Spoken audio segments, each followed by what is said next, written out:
스시로, 일본의 유명 회전초밥집인데요. 일본에선 가성비와 맛을 둘 다 잡은 브랜드로 알려져 있지만 국내에선 뭔가 아쉽다는 후기가 있었습니다. 저 역시 이전에 한번 가봤는데 장단점이 명확히 보였죠. 그런데 최근 스시로가 대대적인 제품 리뉴얼을 거치며 호불호가 갈렸던 메뉴부터 전체적인 메뉴의 퀄리티를 올렸다 하더라고요. 그래서 어떨지 궁금했는데 마침 광고가 들어와서 어떤 점이 달라졌는지 구체적으로 들어보고 괜찮은 듯 싶어 바로 다녀왔습니다. 그렇게 제가 찾아온 곳은 스시로 명동 성당점인데요. 이곳이 스시로 지점 중에서 제일 크고 신경도 많이 쓰는 곳인 것 같은데 과연 얼마나 달라졌는지 정말 솔직하게 리뷰해보도록 하겠습니다. 일단 오늘 영상 유료 광고 포함이라는 상당 문구가 적혀있듯 광고입니다. 그런데 제가 다녀온 후기를 시작 전에 미리 말하자면 확실하게 더 나아진 부분도 있었고 개인적으로 아쉽다 느낀 부분도 있었거든요. 그래서 광고라고 해서 무조건 좋다가 아닌 좋다고 느낀 점과 괜찮아진 점을 파악하며 리뷰해보겠습니다. 우선 실내입니다. 실내는 우리가 아는 회전초밥집과 얼핏 보기엔 비슷해 보였는데 자리로 안내받으니까 초밥이 회전하고 있진 않더라고요. 보통 회전초밥집에 가면 인기가 적은 초밥은 레인에 오래 남게 되며 맛이나 선도가 떨어지는데 이곳은 대형 터치 패널인 디지로 속의 초밥 그림이 마치 레인 위에 초밥처럼 지나가고 디지로서 원하는 초밥을 주문하면 레인을 통해 바로 앞에 가져다주는 식이었습니다. 그런데 모든 스시로가 이런 디지로 형식은 아니고 아직도 레인 위에 초밥이 움직이는 곳도 있는데 그런 곳의 경우 특정 거리만큼 움직인 레인 위의 초밥은 바로 폐기한다고 합니다. 소비자가 생각하는 회전초밥의 단점에 대해 신경쓰고 이곳만의 방식으로 개선했다는 점 마음에 들었습니다. 저는 이날 리뉴얼했다는 초밥 위주로 먹어볼 건데 모든 초밥을 다 리뷰하긴 어려우니까 여러분이 궁금해할 초밥과 리뉴얼 메뉴 및 신메뉴 위주로 리뷰해보도록 할게요. 우선 이곳의 생선의 초밥은 농어, 참돔, 광어 등 한국에서 활어일감으로 쉽게 볼 수 있는 어종들로 구성되어 있었습니다. 저는 오픈 시간인 오후 11시에 도착해서 바로 주문해 먹어봤는데요. 그렇게 먹은 초밥의 회는 활어에 가까웠습니다. 이 말인즉슨 활어회에 가까운 신선도를 유지하려 노력하고 있다는 것으로 활어 초밥을 좋아하시는 분들 입에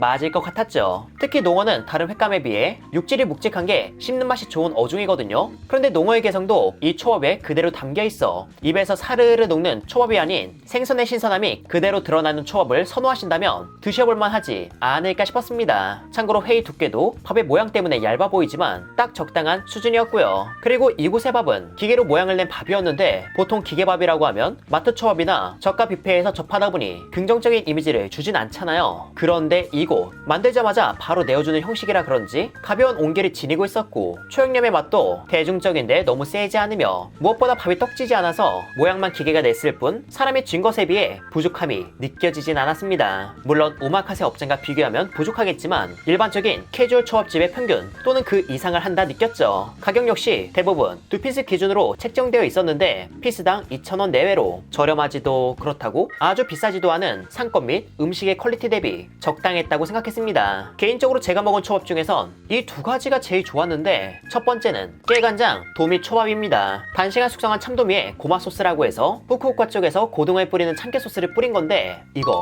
꽤나 인상적입니다. 활어회에 가까운 식감을 지닌 이 참돔은 야들야들하고 맛이 깨끗해 이 상태에선 다소 심심할 수 있는데 여기에 강렬한 고소함과 감칠맛 그리고 적당한 간을 전해줌으로써 훨씬 더 풍부한 맛을 전했다는 게 좋았죠. 그리고 다른 초밥집에서 맛보기 힘든 조합이라 더욱 인상에 남았습니다. 그 다음으로 마음에 들었던 건 광어초밥 위에 씨앗젓갈을 올린 건데 전통시장에 가면 젓갈 파는 곳이 있잖아요. 그곳에서 파는 젓갈 중 오징어와 청알 그리고 씨앗을 섞어 만든 매콤달콤한 젓갈을 광어초밥 위에 얹은 건데 이 조합 상당히 괜찮았습니다. 광어에는 부드럽기보단 탄력 있으며 쫄깃했는데 이런 식감 덕에 씨앗젓갈의 식감이 너무 부각되지 않은 채 잘 어우러졌고 무엇보다 숙성이 덜 진행되어 살 자체의 맛이 덜 오른 광어에 감칠맛 덩어리인 젓갈이 더해져 다른 초밥에 비해 더 맛있게 먹었죠. 일본의 회전초밥 브랜드지만 한국의 재료를 사용해 만든 것도 인상적이었거든요. 그런데 방금 먹은 거 말고도 한국 재료가 들어간 게 또 있었습니다. 그건 달고기 초밥으로 회 밑에 초록잎이 들어가 있었는데 보통 이런 잎이 들어가면 일본 깻잎인 시소를 넣어주잖아요.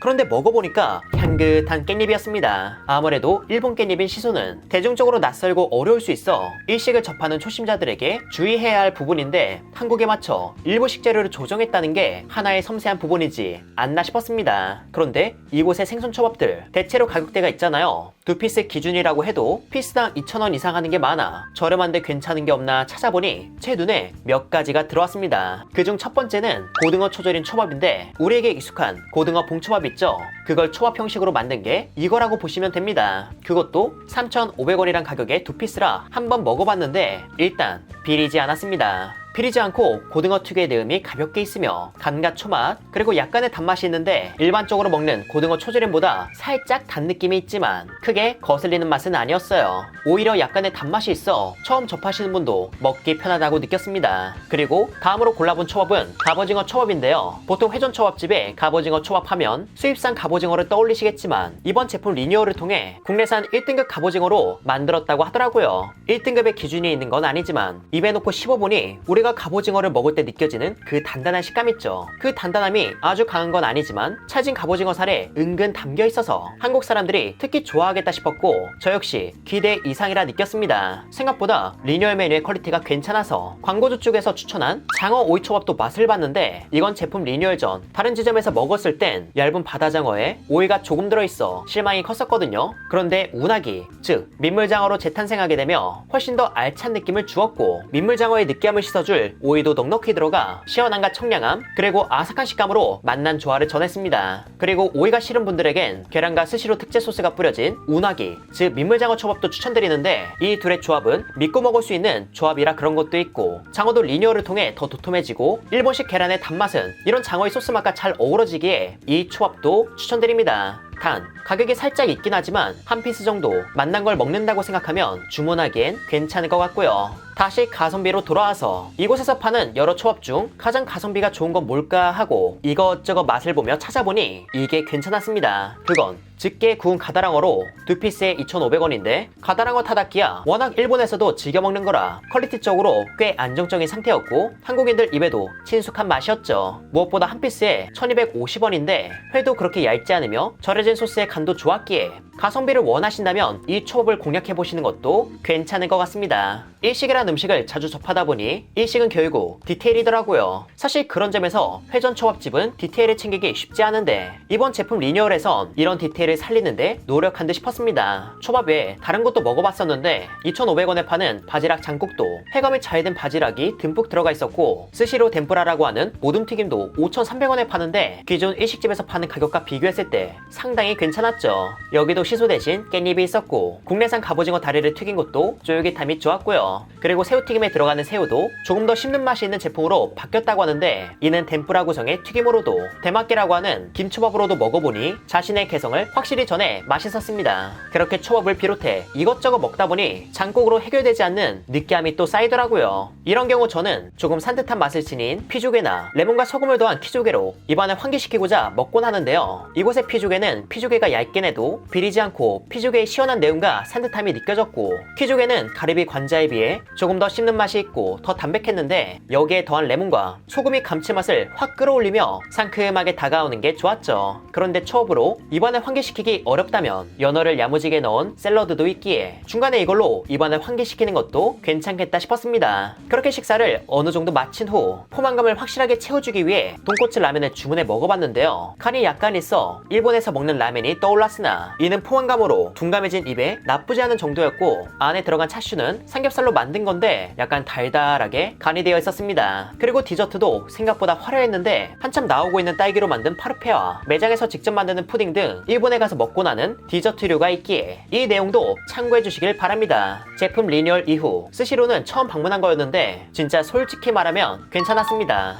광고라서 별로였다고 말할 수 없잖아 라고 생각하시겠지만 잠시 후 아쉬웠던 부분도 말할 예정이니 어떤 부분이 괜찮았는지부터 설명해 드릴게요. 보통 일본의 초밥 브랜드가 한국에 오면 가격적인 부분과 음식의 퀄리티로 인해 아쉽다는 얘기를 듣곤 하거든요. 스시로 또한 일본에선 가성비와 정갈한 퀄리티로 알려져 있지만 재료 수급의 차이가 있고 일본의 가성비 초밥과 한국의 가성비 초밥에 간극이 있어 아쉽다는 후기에 개인적으로도 공감했습니다. 그런데 이번 제품 리뉴얼을 통해 접한 씨앗 젓갈은 정말 매력적인 조합이었어요. 가격은 피스당 약 2,000원으로 상권 대비 무난한 가격이었죠. 그리고 시소 대신 깻잎을 쓴 건 언제부턴지 모르겠지만 이런 사소한 디테일도 좋았고 이번에 갑오징어도 양질의 국내산으로 바뀌었고 운하기 즉 민물장어도 보다 큰 사이즈로 바꾸는 등 재료 자체의 퀄리티에 신경 썼다는 게 마음에 들었습니다. 예를 들면 많은 양을 유통 및 공급하며 저렴하게 가져오는 횟감 가다랑어도 맛이 잘 잡혀있고 퀄리티도 좋다는 게 가성비에 집중한 소비자들에게 매력적일 것 같았고요. 하지만 가다랑어 것처럼 해동후에 맛이 좋은 게 있는 반면 해동이라 맛이 아쉬운 것도 있었죠. 첫 번째는 돌도다리로. 이날 돌도다리는 수분감이 은근히 있으며 횟감용이 아닌 초밥 전용 국내산 제품이라 기존 돌도다리에서 기대하는 식감이나 맛이 아닌 부드러움과 특유의 향이 있어 호불호가 있을 것 같았고, 고급 조개로 알려진 새죽에도 야들야들하고 달큰한 맛이 다소 옅었으며 식감도 살짝 더 씹는 맛으로 바뀐 상태였습니다. 회전초밥집이라서 퀄리티의 한계는 분명 있겠지만 세계적인 규모의 회전초밥집답게 상당히 많은 가짓수의 초밥을 접할 수 있고, 이번 제품 리뉴얼을 통해 기존에 아쉽다고 느낀 분들에게도 다시금 새로운 인상을 줄 수 있지 않을까 싶기에 본 영상을 보시고 혹시 스시로에 갈 일이 있다면 한번 고려해 보시길 바랍니다. 이렇게 해서 회사랑은 이만 인사드리도록 할게요. 그럼 여러분들 안녕.